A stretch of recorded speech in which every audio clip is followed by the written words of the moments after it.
I just wanted to jump on here quickly, and I'm going to try something I've never made before. This is pinto beans. I'm going to do a quick soak, which is I washed them off, or rinsed them off, looked through them, and then I added some water, and now I'm going to boil it for, I think it says 10 minutes, and then you let it sit for an hour. And I'm going to try to do pinto beans and potatoes and see how I like them. I will add some onion, and ultimately my goal is to, if I like them, then I'm going to make a lot of it and I will dehydrate it. Alright, here's the pintos. They were done the 10-minute cooking and then allowed to soak. Actually, it wound up being longer than an hour because I had to run some errands. So I'm going to drain this. I guess you saw how dirty that water was. I'm going to drain this.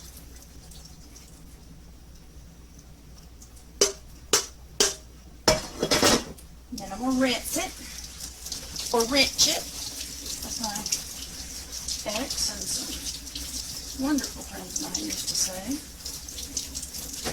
And I really don't make fun of people. I enjoyed it when it was different. I really do. How boring it would be if we were all just alike. Now there's some things I wish other people were like, that with my strengths and vice versa. I wish I had their strengths.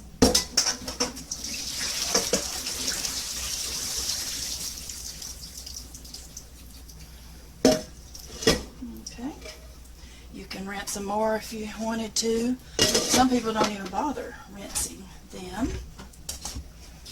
Let's see.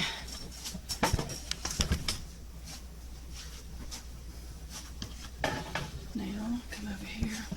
My sticky floor. I want to fire the maid, but I don't know where I'd live if I fired myself.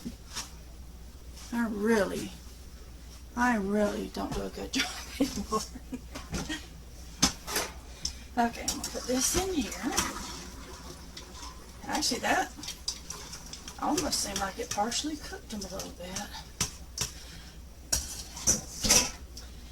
So, there they are. I'm going to put enough water in them to cover them pretty well.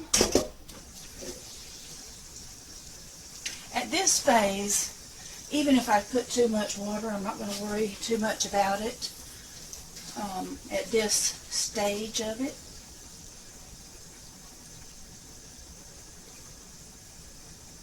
I'd rather have a little bit too much water than not enough. I don't want it going dry.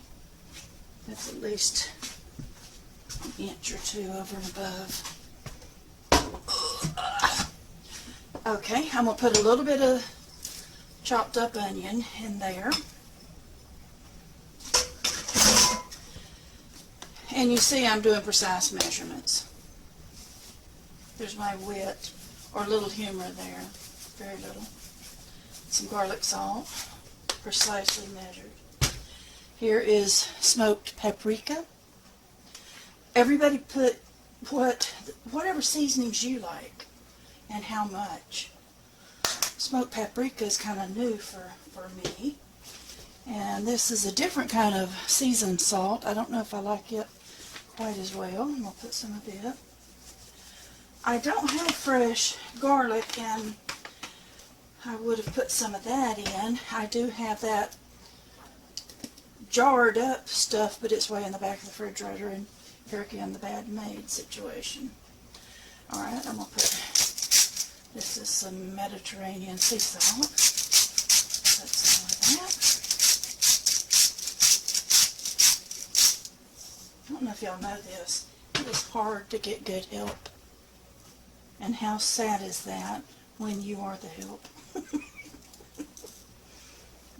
what? Yeah, girl. And some black pepper. I can count on you, baby.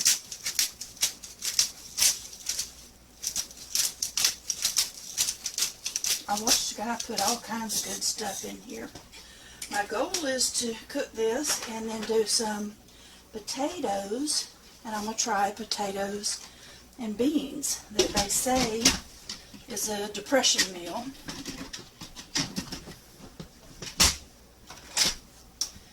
Put that on. Let's see. Okay, yeah. Seems like I could have plugged this in a while ago.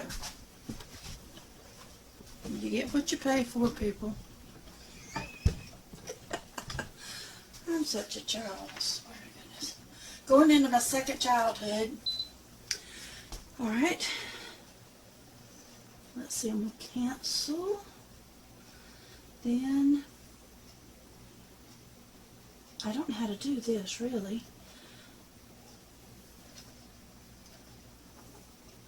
Let me see. Pressure level. Display. Keep warm. The one I saw that they were doing it, well, I'm just going to have to do the beans. I was going to try to do it exactly like this person that I watched, so that's going to be 30 minutes. Now we're good to go. We'll see how this works, and then after a while I'll start on the potatoes.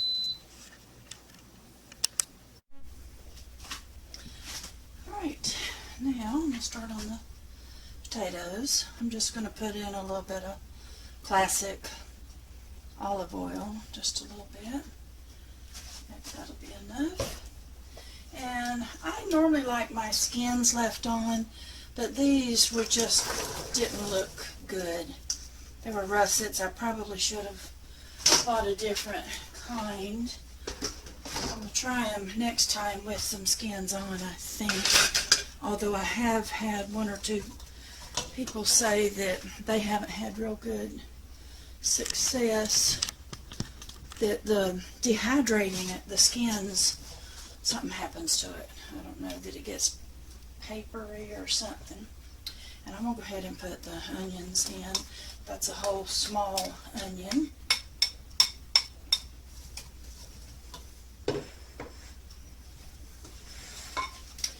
And that up a little bit. Basically, I'm going to put the same seasonings as before, except without the paprika. I may have put enough paprika in the beans.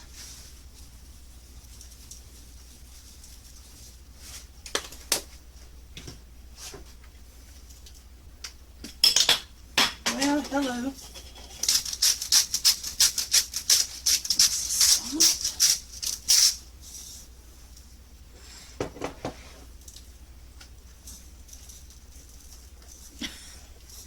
What's with me and these lids today?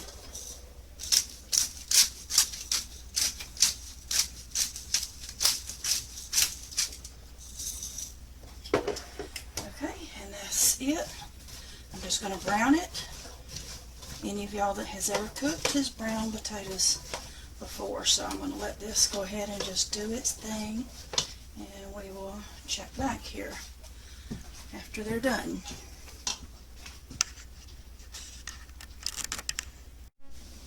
Well, I had a feeling that I shouldn't have used this pot, but I was doing it because I knew I wanted to combine this. So, next time, it's not really browning, but it tastes good. I tasted it just a minute ago. But I should use, whenever I do this again, and I will be doing it again, I'll use a fry pan. But let me dip some of this in here. And this is why I used this thing. I don't have a deep enough Dutch oven. Well, I don't have a Dutch oven. And I thought, hey, I'll save myself an extra pan. So let's combine this. And those beans are really, really cooked. Cooked a lot. So I know they're done. And I've never done this before, so I don't know how much of the beans to put in. I guess it's do it to taste. However much you, would you rather have more beans or more taters? And the beans were good too, so I'm going to stir this up. Actually, it smells pretty good, and even though it's not really browned like I was wanting, I'm still going to eat it, and I'm still going to dehydrate it because I'm trying to experiment and learn and share, so you'll get to see my fails and successes. I have to say, that's good. So, it has to cool down. I'm going to dip me up some for supper, and then I'm going to put the rest in the refrigerator to let it be cooling before I put it on a tray.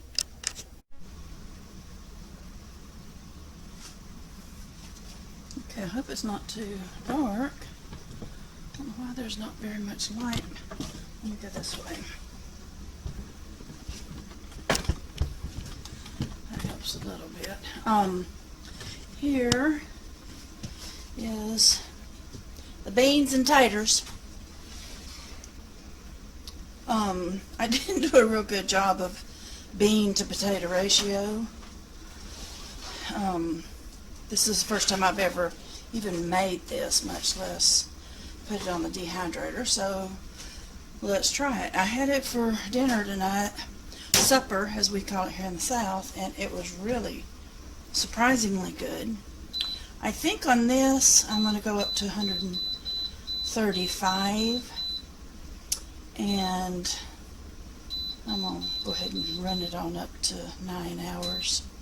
I check it in between. I always do. Don't have any idea how long this will take because I didn't see this anywhere on YouTube. I'm sure somebody has done it, but I couldn't find a video of cooking it and dehydrating it. So we shall see if it's worth dehydrating or not. I don't know how to try it except to try it. Okay. This is the pintos and the potatoes. It almost disintegrated the pintos, seemingly. I did feel like they had overcooked more than I expected, but I don't care about that. I care about having food to eat, having me and my family have some food to eat. This is completely dry, and I'm going to pull, there's 6 trays of them, and I will put it in the jars, and we'll come back.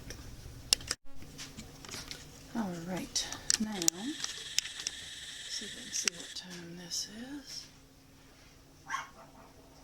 11:50. Not too far from midnight. I wanted to go ahead and do this. I've dipped a little bit up. This is how much of the beans, pinto beans and potatoes. This is hot water that I just warmed up in the microwave. There's that. Completely dry. I never know how much, since I'm experimenting with this and it's all new, I don't really know how much water to put. It may be too much. Just put some water in there, and now I'm going to cover it. I'm going to let it sit there a little bit. We'll come back shortly. Okay, now it's 11:56.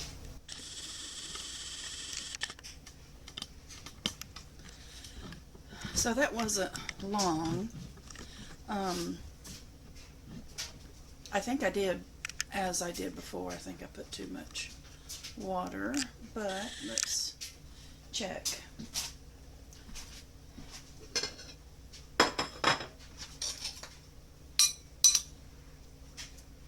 Not too bad. And I did it this way just in case there's actually a grid down situation and you need to save your fuel, or maybe you're in a situation where you can't really start a fire or anything. See, it did bring those beans back. It You couldn't hardly see them before, but I put too much water in there. I think what I would do, unless you are in a true grid down situation. So it's gone from that to this. It's fully cooked. Let's pretend that you're not in a grid situation. I think what I do is put some of these into a small pot with some water. I'd add a little bit of water at the time and then warm them up. Let's see how that. Oh yeah. Oh, that's good. That is completely good enough to eat. It's soft enough to eat. Like I said, if you're not in a grid down, I would put this in a pot and slowly warm it up. But that is good. That's a meal ready to eat. It may not look appealing, but that's beans and potatoes that will sustain you. So I'm pleased with it.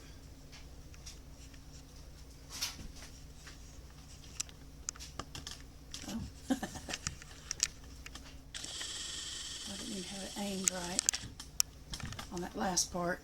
But yeah, this may not be as pretty as I would hope for, but that tastes good. And that will sustain your life. That is surprisingly good. Okay, I have finished my pinto beans and potatoes. So this is the finished product, nice and dry, and I simply taters and pinto beans. I'm going to be doing more and more of these pre-cooked. I keep saying that for a few different reasons. Number one, there may be a power outage. Well, there will be. We just don't know when. And the more I can prep now to help myself and my family or anyone else that I reach out and try to help, the more I can do now, the more it's not going to, with the power outage or no gas or no propane, no anything, and you don't want to attract strangers and animals in a chaos situation when they smell your food cooking while you're cooking on an open fire outside. So anyway, this is what I'm going to choose to do on some of these cases. You don't have to completely cook and combine your items like I've done. You can do them separately, which in a lot of ways I like that good, and that way you mix them. You mix whatever ingredients that you want. But you do you. If or when, I'm not really a if, it is going to happen. When SHTF happens, there's going to be a lot of chaos. I don't know how much time you're going to be having to sit around in your home and bake bread like we're all acting as if, hey, let's all buy flour, let's buy this, and I recommend that too. But especially at a certain point, you're not going to be sitting in your house baking, and you're not going to be out in your yard baking unless you live way out, because people and animals will smell food from miles away, and you may get more visitors than you ever thought. But anyway, you do you. This did not look that pretty, but it really tasted surprisingly good. I'm going to wrap this up by reading out of Deuteronomy chapter 30. A lot of times I deliberately choose uplifting scriptures as much as possible, but I'll be honest with you. For those of us that know the Bible or have ever read the Bible, there's things coming down the pike. I can't dress it up and polish it up and say, oh no, we're all going to be fine. No, we're not. We are not. I believe in God. I believe in Satan. I believe in heaven. I believe in hell. I believe in everlasting life in one of those places. And I believe that we're all given the choice to choose life or death. So, Deuteronomy 30:15. See, I have set before thee this day life and good, and death and evil. in that I command thee this day to love the Lord thy God, to walk in his ways, and to keep his commandments and his statutes and his judgments, that thou mayest live and multiply. And the Lord thy God shall bless thee in the land whither thou goest to possess it. But if thine heart turn away, so that thou wilt not hear, but shall be drawn away and worship other gods and serve them, I denounce unto you this day that ye shall surely perish, and that ye shall not prolong your days upon the land, whither thou passest over Jordan to go to possess it. I call heaven and earth to record this day against you, that I have set before you life and death, blessing and cursing. Therefore choose life, that both thou and thy seed may live, that thou mayest love the Lord thy God, and that thou mayest obey his voice, and that thou mayest cleave unto him, for he is thy life, and the length of thy days, that thou mayest dwell in the land which the Lord sware unto thy fathers, to Abraham, to Isaac, and to Jacob, to give them. There's a lot of people that believe that anything in the Old Testament does not apply to today. Think what you will at your own risk or at your own reward. No one, we're in a day, and the Bible tells us that too, there's going to be people deceived. No one can convince you. You either somehow get discernment and get some wisdom and understand there's things happening. And there's those that think, no, I'm not going to choose either way. Well, guess what, sweethearts? Everything is a choice. You can be told you eat food and you live, or you don't choose to eat food and you'll die. And you say, I'm not going to choose either one. Think about that a minute. You just chose, didn't you? So to not choose is a choice. Be prepared for the end of that choice. Whether that end of the choice means you are with God in heaven forever, or that you're in the everlasting lake of fire forever. We are not in a position to where to choose nothing is going to be the safe bet. No, you better decide where you want to be and how you want to do. Do you want to trust that there's no God just to find out at that last breath that there is? Do you want to choose to believe that there is no heaven and is no hell just at that last breath to find out you are wrong? I would rather choose to believe that there is a God, that there is a heaven or hell, and then die one day and I'm just a worm feast. That is okay, because guess what? If I die and I'm a worm feast, what have I lost? Nothing. I'm going to still live as my heart tells me, which I believe there's a God. But what if you choose and you smock and smirk or mock and smirk and think, no, there's no God, there's no hell, there's no heaven, there's no Satan. That's ridiculous, y'all bunch of coneheads. Well then, what if you find out you were wrong? Ooh, oh my goodness. Eternity is a long, long, long time for you to find out that you made the wrong choice, or by making no choice at all, that was the worst choice ever. Love you guys. Get ready. I'm telling you, the Bible doesn't tell us when. In fact, it says the day and hour no man knows, but things are happening. You either wake up and prepare, or you don't. And I pray that you do. And I would love that to start with your soul. Love you guys. Take care.